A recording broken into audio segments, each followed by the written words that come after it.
Hey there, my name is Sabrina Moon, and I lead an organization called the Problem Solving Institute. I also work inside the organization as a certified Dare to Lead facilitator. And if you've heard of that term, specifically Dare to Lead, that is based on Dr. Brene Brown's research. And if you're unfamiliar with Dr. Brene Brown, she is a shame and vulnerability researcher. So essentially, my role as a facilitator is to help leaders and organizations really understand what gets in the way of authentic leadership, what gets in the way of hard conversations, how do we build trust, how do we show up from a place of grounded confidence versus fear, shame, insecurity, and more. So obviously, that requires a lot of vulnerability on my part as a facilitator, but I am called to do this work, and it's a privilege to do it. And it is also challenging, but you know what? Our teams right now and organizations deserve the best we can be as leaders. And sometimes we have to face those challenges in order to do that. So with that said, I want to share this technique that I use as a facilitator that really helps me start meetings either with my team, with my clients, or with my clients' team. So it's called the 2-word check-in. And I have respectfully stolen or borrowed this from Brene. And I want to share the purpose of the 2-word check-in. I want to model it briefly and then also share some of the outcomes as a result of engaging in this practice. So first, the purpose of the 2-word check-in is normalizing emotions. So normalizing talking about how we feel and what we're bringing into the meeting or into the workplace for the day. And what's interesting about that is we have this idea that checking emotions at the door are required for us to be effective at work, when the reality is our emotions are in our work and they do impact how we show up. So we need to be able to do that a little bit differently. And having emotions isn't bad, it's information and it's part of the human experience. Next, one of the purposes of the 2-word check-in is really kind of increasing what I would call awareness, self-awareness about what I might be bringing into the room, and also developing some awareness of others and what they're bringing into the meeting or into the room.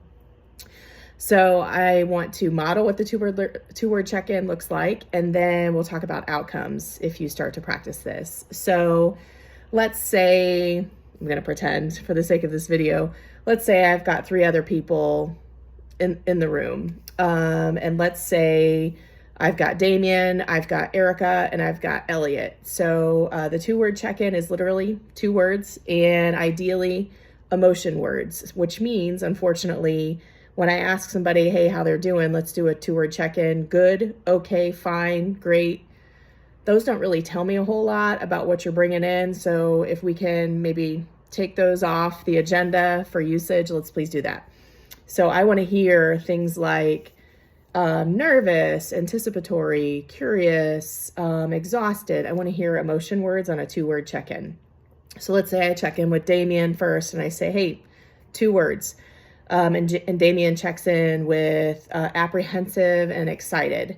And then next, my job at that point is just to say, thank you for sharing. Next up is Erica, and she checks in with exhausted and overwhelmed.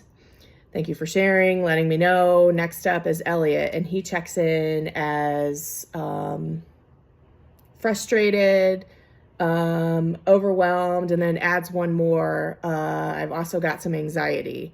So at that point, I've got some options. Typically, when I hear some tougher emotions, I might pause and say, hey, what does support look like from me or the group today? Emotions like anxiety, anxious, overwhelmed, angry, fearful. I would want to know as a leader how I can support or how the team can support. It is not up to me to fix it though. So I want the team or the individual to be able to name what support looks like. And if they say they don't know, that's an answer. But at that point, knowing that each one of those people in the room, it's okay for them to be apprehensive, exhausted, overwhelmed. Those emotions are okay, but it tells me that each one of my team members is coming into this meeting in a different place. It's also making me aware of where their head is at and really where their heart is at. So that way, if any of them have to step out because they're overwhelmed and need to take a phone call, I can extend a little bit of grace. So let me share some quick expected outcomes as a result of this daily practice, and I'll let you go. So first and foremost, I believe psychological safety is the big one. So in order to do this and do this well, We have to be intentional about it and be able to hold space for whatever anybody brings into the room. And the number one quality of a high-performing team is psychological safety. So even if you're, trying to increase it, this is a way. But even if you're building it for the first time, this is a way.